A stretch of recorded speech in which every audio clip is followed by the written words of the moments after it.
Buenas tardes. Muy buenas tardes, amigos. Bienvenidos. Un gusto recibirlos aquí en la tarde en casa. Hoy tenemos muchos temas para conversar con ustedes y qué mejor momento para comenzar la sobremesa que compartir un té negro. Bueno, Canarias. absolutamente, el té clásico, porque ya todos sabemos cuántas cosas se pueden decir con un té negro Canarias. Canarias, nuestra manera de tomar té. Y ahora, Té Canarias tiene una invitación para hacernos. No te pierdas la segunda entrega de Charlas de Té Canarias, con verdades y mentiras sobre la alimentación. Una charla a cargo de la licenciada nutricionista María Rosa Curuchet, magíster en nutrición y salud pública. El miércoles 8 de junio a las 19 horas en el Hotel Regency Way, Avenida General Rivera, 3377, esquina Julio César.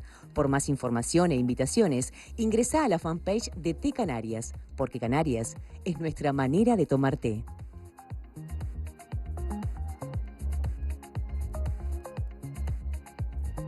Bien, ya les adelantamos recién algunos de los contenidos de nuestro programa. Vamos a ir a ellos en instantes, pero vamos a tomarnos un minuto nada más para ir mirando la realidad de nuestro país y de nuestros países vecinos y hacer un alto momentáneamente en la situación de Brasil.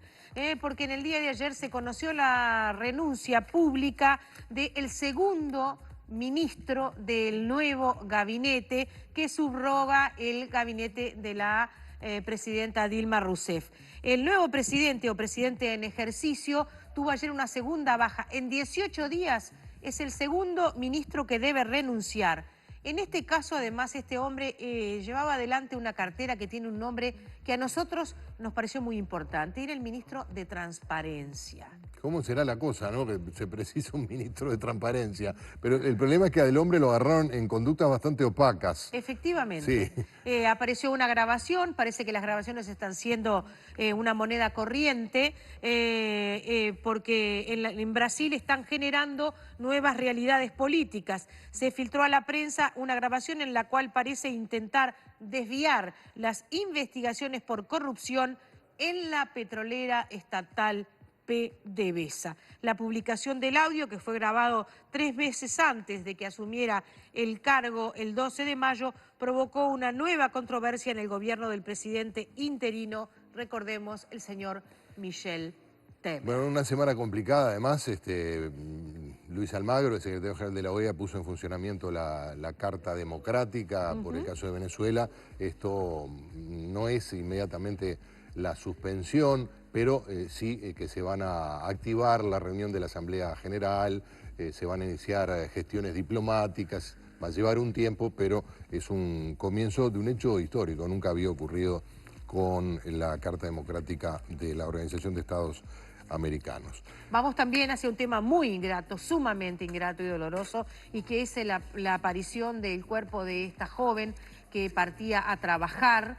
Era una persona que tenía una niña bebé, una niña muy pequeña, inclusive la estaba amamantando. Era una madre preocupada y ocupada al grado de que todos los mediodías, en la hora de descanso que tenía en el supermercado en Pocitos, al cual se dirigía a trabajar, se tomaba unos minutos para llamar a su casa y preguntarle a su mamá cómo se encontraba su hijita. Esa fue la circunstancia que disparó la rápida denuncia de la mamá de esta joven, porque ese día, el primer día que no llamó, ella ya notó que había algo que había cambiado en la conducta de su hija. Se contactó con el supermercado, en el supermercado le informaron que su hija no había ido a trabajar y allí comenzó un operativo que lamentablemente terminó en el día de ayer con la aparición del cuerpo de esta joven mujer en un terreno donde ya se había buscado, se habían encontrado algunas prendas que le pertenecían, unas medias concretamente, y ayer se encontró allí entre unos cañaverales su cuerpo pendiente de una bufanda, en una situación que tiene todas las apariencias de haber sido plantada, porque la propia bufanda con la que tiene su cuerpo atado a esas ramas no la sostendría por su propio peso. Además, la zona ya había sido, como se dice en la jerga, peinada, es decir, revisada por parte de la policía. No habían encontrado el cuerpo. Como ustedes ven, se trata de una zona muy difícil de revisar. pero en principio se manejaba la hipótesis de que el cuerpo haya sido plantado, como se dice también en la jerga. Se están barajando distintas hipótesis sobre el móvil de lo que seguramente seguramente es un homicidio, pero todavía la información que hay es muy precaria. La familia está convencida de que las circunstancias en las que apareció el cuerpo son artificiales, es decir, que lo que le ocurrió a Dayana es algo diferente. Vale decir entonces que esta muerte que nos avergüenza y nos provoca una vez más a mirar sobre estos temas, a informar en tiempo, a tratar de generar búsquedas, está todavía bajo la investigación de la medicina forense.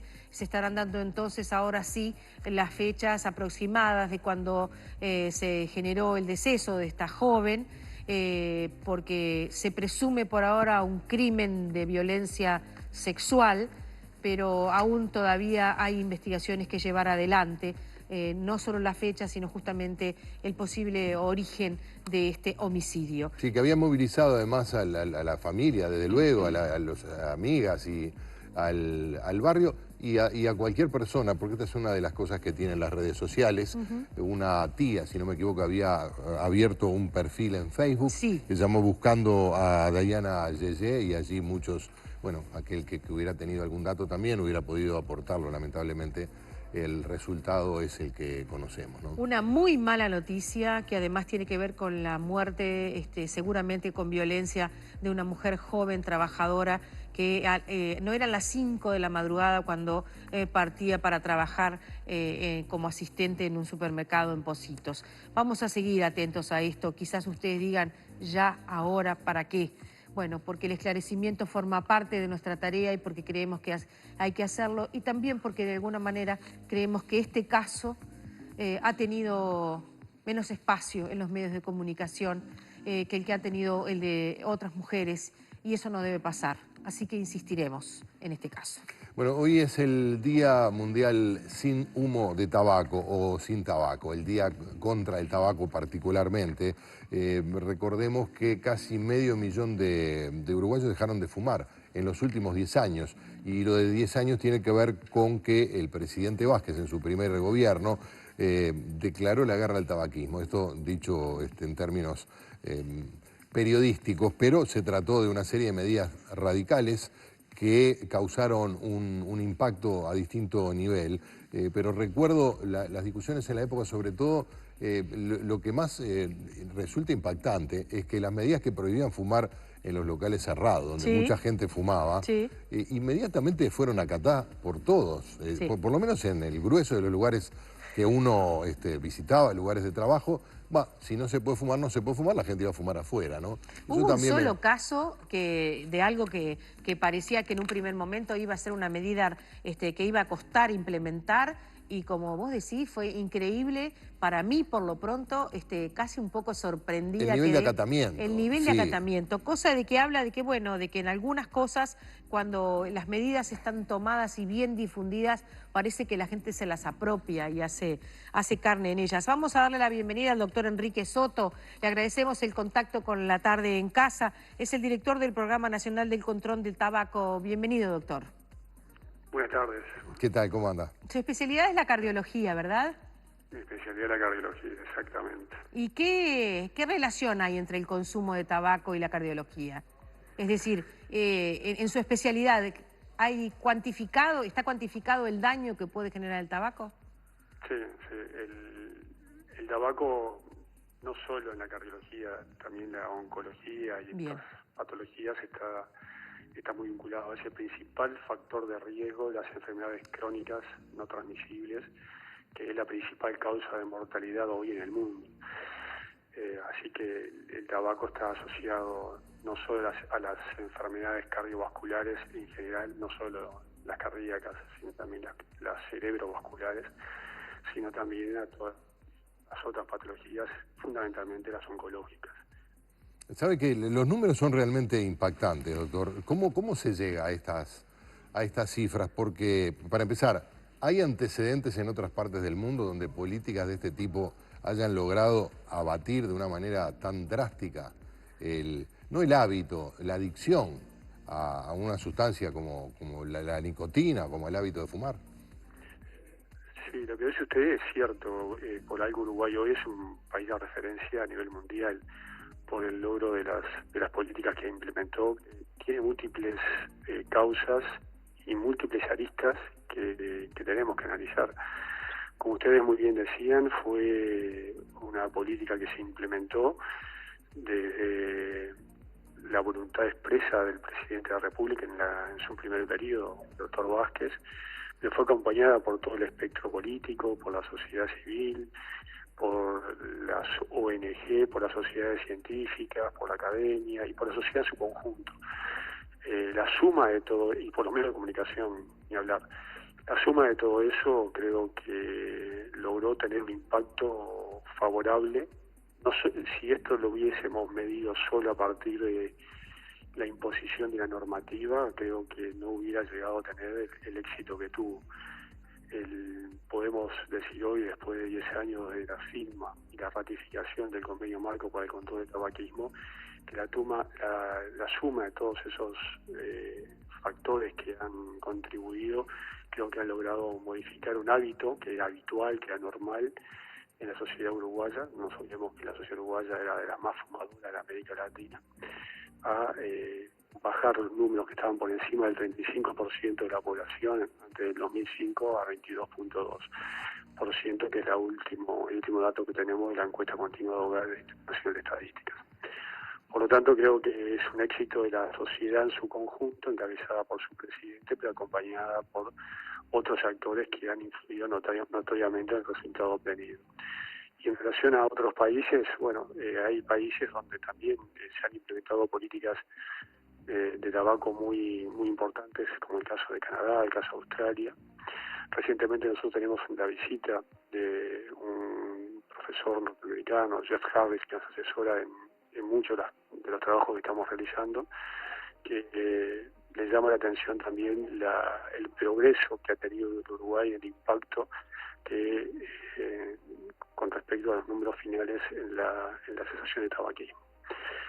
Por todo esto, yo creo que Uruguay ha sido designado por el Secretariado del Convenio Marco para el Control del Tabaquismo de la Organización Mundial de la Salud como un país de referencia. Bien. Y ha instalado en Uruguay el Centro de Cooperación Internacional para el Control de Tabaco, que es un centro de asesoramiento regional en cómo llevar adelante estas políticas. Ahora, ¿cómo se llega a este 22%? Es decir, ¿cómo se calcula del 35 al 22? ¿Qué datos se tienen presentes?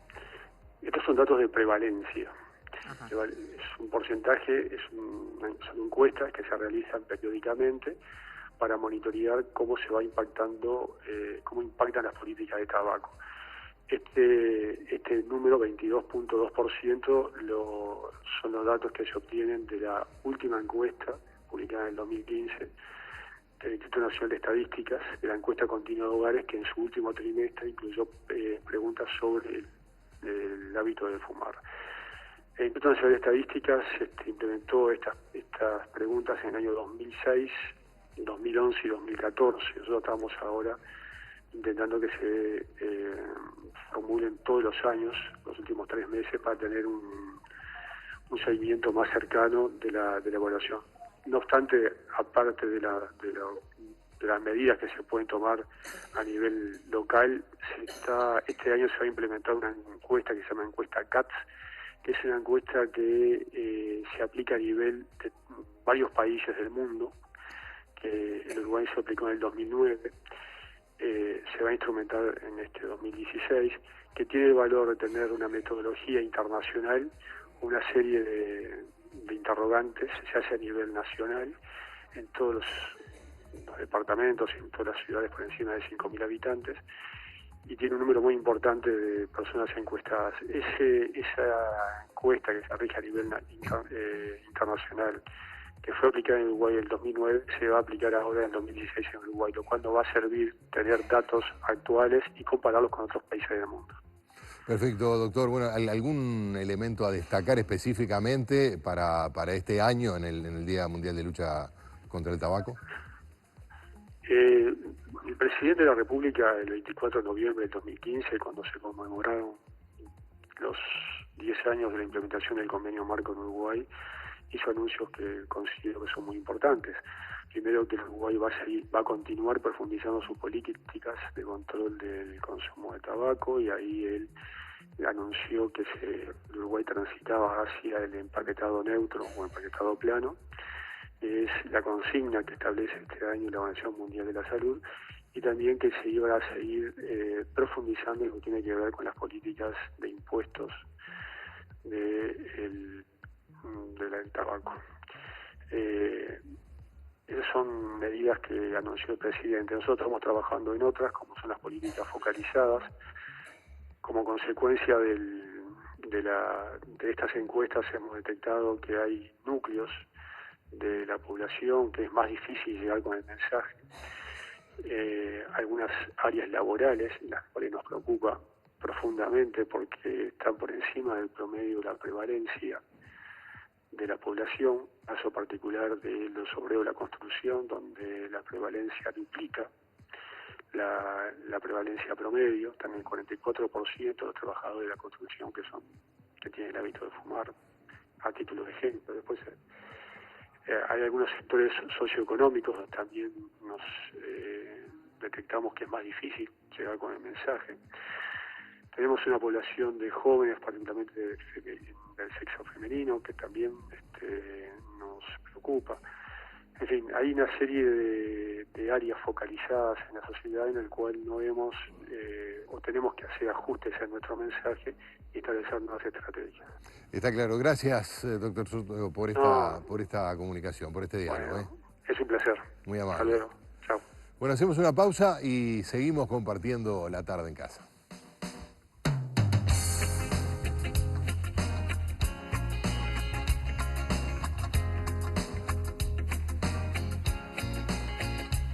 Se viene el trabajo práctico. Y si tu hijo se enferma, ¿yo qué hago? Te recomiendo Lisoform Baño, que elimina suciedad y gérmenes. Lisoform elimina el 99,9% de los gérmenes. Lisoform desinfecta lo que no ves, cuida a los que querés.